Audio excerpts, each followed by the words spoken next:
श्री सीतारामचंद्राभ्यां नमः। श्रीमद् वाल्मीकि रामायण बालकांडम चतुर्थः सर्गः श्लोक 1 से 12 तक। प्राप्त राजस्य रामस्य वाल्मीकिर्भगवान् ऋषिः चैकारचरितं कृतस्न विचित्रपदम अर्थवत्। अर्थात श्री रामचंद्र जी ने वन से लौटकर राज्य का शासन अपने हाथ में ले लिया। उसके बाद भगवान वाल्मीकि मुनि ने उनके संपूर्ण चरित्र के आधार पर विचित्र पद और अर्थ से युक्त रामायण काव्य का निर्माण किया। 24,000 श्लोकानां मुक्तवान् ऋषिः तथा सर्गशतान् 5 षट्कांडानि तथोत्तरम्। अर्थात इसमें महर्षि ने 24,000 श्लोक, 500 सर्ग तथा उत्तर सहित 6 कांडों का प्रतिपादन किया है।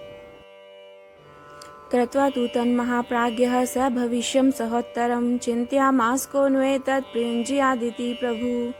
अर्थात भविष्य तथा उत्तरकांड सहित समस्त रामायण पूर्ण कर लेने के पश्चात सामर्थ्यशाली महाज्ञानी महर्षि ने सोचा कि कौन ऐसा शक्तिशाली पुरुष होगा जो इस महाकाव्य को पढ़कर जन समुदाय में सुना सके।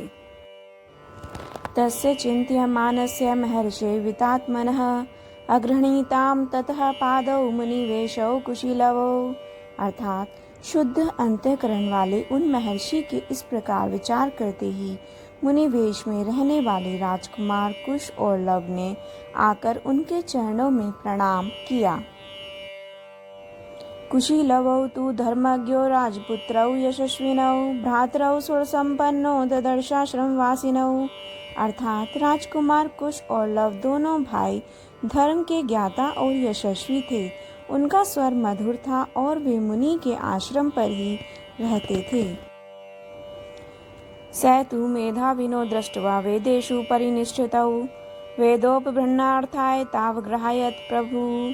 अर्थात उनकी धारणा शक्ति अद्भुत थी और वे दोनों ही वेदों में पारंगत हो चुके थे। भगवान वाल्मीकि ने उनकी ओर देखा और उन्हें सुयोग्य समझकर उत्तम व्रत का पालन करने वाले उन महर्षि ने वेदार्थ का विस्तार के साथ ज्ञान कराने के लिए काव्यम रामायणम कृतस्नं सीतायाश्चरितं महत् पौलस्त्यवधमित्येवं चैकारचरितव्रतः। अर्थात उन्हें सीता के चरित्र से युक्त संपूर्ण रामायण नामक महाकाव्य का, जिसका दूसरा नाम पौलस्त्य वध अथवा दशानन वध था, अध्ययन कराया। पाठ्ये गेये च मधुरं प्रमाणैः स्त्रीभिरन्वितं जातिभिः सप्तर्भिः युक्तं तंत्रीलय समन्वितम्। अर्थात वह महाकाव्य पढ़ने और गाने में भी मधुर, द्रुत, मध्य और विलंबित, इन तीनों गतियों से अन्वित, षडज आदि 7 स्वरों से युक्त, वीणा बजाकर और ताल के साथ गाने योग्य तथा रसै श्रृंगार करुणहास्य रौद्र भयानक है विरादिभिरसैर्युक्तं काव्यमेतद् गायताम्। अर्थात श्रृंगार करुण, हास्य, रौद्र, भयानक तथा वीर आदि रसों से अनुप्राणित है। दोनों भाई कुश और लव उस महाकाव्य को पढ़कर उसका गान करने लगे। तौ तु गांधर्व तत्वज्ञो स्थानमूर्छन कौविदौ भ्रातरो सुरसंपन्नो गंधर्वा विवरूपिणौ।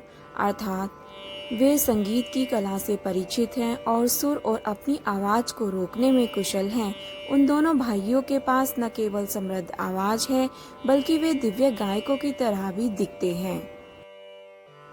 रूप लक्षण संपन्नो मधुर स्वर भाषिणौ बिंबत इवुठितौ बिंबो राम देहत तथा अपारौ। अर्थात सुंदर रूप और शुभ लक्षण उनकी सहज संपत्ति थे।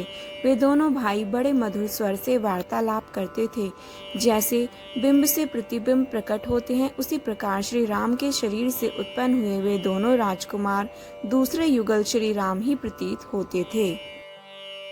तौ राजपुत्रो कात्सन्येन धर्माख्यानम उत्तमम वाचो विधेयम धत सर्वम कृत्वा काव्यम निंदितौ। अर्थात वे दोनों राजपुत्र सब लोगों की प्रशंसा के पात्र थे। उन्होंने उस धर्मानुकूल उत्तम उपाख्यानमय संपूर्ण काव्य को जिह्वाग्र कर लिया था। जय जय राम सीता राम, जय जय अवधपति श्री